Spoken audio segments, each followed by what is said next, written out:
For today's ganap naman ay ako'y gagawa nga ng sarili kong version ng bibingka. Ay dahil nga bare months na mga kaberta, ay ako'y mag-aaral lang gumawa na rin at nang maebento diyan sa may gilid-gilid ng simbahan pagkatapos ng simbang gabi. Ay madami nagtitinda ng ganare kasama nga yung puto bongbong. Dahil nga wala akong giniling na bigas, ay dititestingin ko nga ering rice flour. Ay pwede baga are. Basta itataray ko nga lang kung ano ang kalalabasan nere.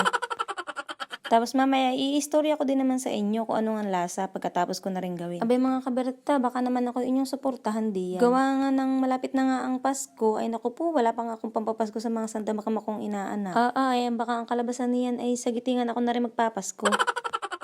O siya, balik na nga tayo din sa aking ginagawang bibingka. Ako'y lagi nakakatikim lang na rin bibingka kapag nga ako'y nagbibilin sa asawa ko na ako ibili doon sa may Sariaya at gawa ng masarap nga doon yung bibingka. Talagang bibingkang bigas yun, gawa ng masarap nga talaga yung lasa, tapos may lahok na cheese, tapos merong itlog na pula. Ganun nga sana yung aking gagayahin, kaya lamang din sa amin talaga namang ang pagkalayo kapag uuwi pa ng bayan tapos sasadyaan mo lang yung pagiling na bigas, ganyan. Eh di pinagtyagaan ko na nga muna ering ganari. Bali ang ginagawa ko nga lang pala dyan ay 4 cups ng rice flour, 1 cup ng condensed milk. Tapos, 1 cup lang din ng ibap. Tapos, 2 cups ng gata ng nyog. Tapos, inilagyan ko na nga din yan ng buko. Tapos, yan. Tapos na. Charis. Siyempre, hahaluin para mawala yung buo-buo. Siyempre, hindi rin naman yan madala lahat nga ng paghalo-halo lang na ganyan at may matitira pa rin dyan na buo-buo kasi wala nga naman talagang perfect. Ay di, ang solusyon dyan, isasalain. Hindi ko na nga nabidyohan yung aking sinalayaan kaya arin ang naging resulta. Ayan, dahil makinis na nga at aray tapos na, ready na rin ilagay doon sa oven. Wala na nga dyan yung buo-buo at aring nakikita nyo dyan na nga yung buko. Sa oven ko na nga muna ilulutuin, gawa ng may kalan nga ay wala namang uling. Pero sabi ng nanay, pwede din daw paglutuan yung bunot. Kaya nga ang gagawin ko, din na lang muna sa oven at may apoy din naman yung ibabaw, tapos meron din yung ilalim.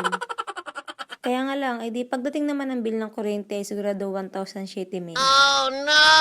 Ay pagkalaki naman. Ari nga pala, di ko nalulutuin sa hawong na bilog na stainless. Gawa ng pati baga naman ari, wala pa nga akong hulmahan. Pero ari sana pwede nga dun sa mga lata, kaya lang wala naman dining latang bilog. Di dahil nga ako'y maparaan, ay di ko na nga lang lulutuin. Kumuha na nga ako kanina ng dahon ng saging, tapos akin na rin yung nilaib, tapos akin ng shinape na bilog. Pagkatapos naman yan, bilogin, ay nilagyan ko ng kaunting margarine, gawa ng parang nga hindi dumikit. Kaunti lang naman. Aba yan, pati ay pampabango. Naalala ko nga pala, din sa aming lugar ay may masarap din gumawa ng bibingka. Dapat nga pala, ako'y nagpaturo doon kay Nandina. Hayain na, at susunod na lang ng aking pagbablog ulit ay ako'y magpapaturo na, tapos ay ang gagawin ko ay yung bibingka na bigas para mas masarap. Basta sana ay bilhan ninyo ako ganyan. At baka nga pagdating ng araw, yung pala mga ganda rin pinagagagawa ko ngayon, ang siya mag-aawan sa akin sa kahirapan, ay wag na kayong kukontra at gawa ng nangangarap lang naman. O, hindi after ng ilang minuto, ay ayan na yung aking ginawang bibingka. Nakalimutan ko nga lang diyan yung cheese, kaya wala na yung toppings. At sasabihin ko na nga sa inyo kung ano ba talagang lasa ng ginawa kong yan. Hindi ko na nga papahabain pat, ang sasabihin ko na lang sa inyo ay masarap. Masarap nga talaga, lasang kalamay.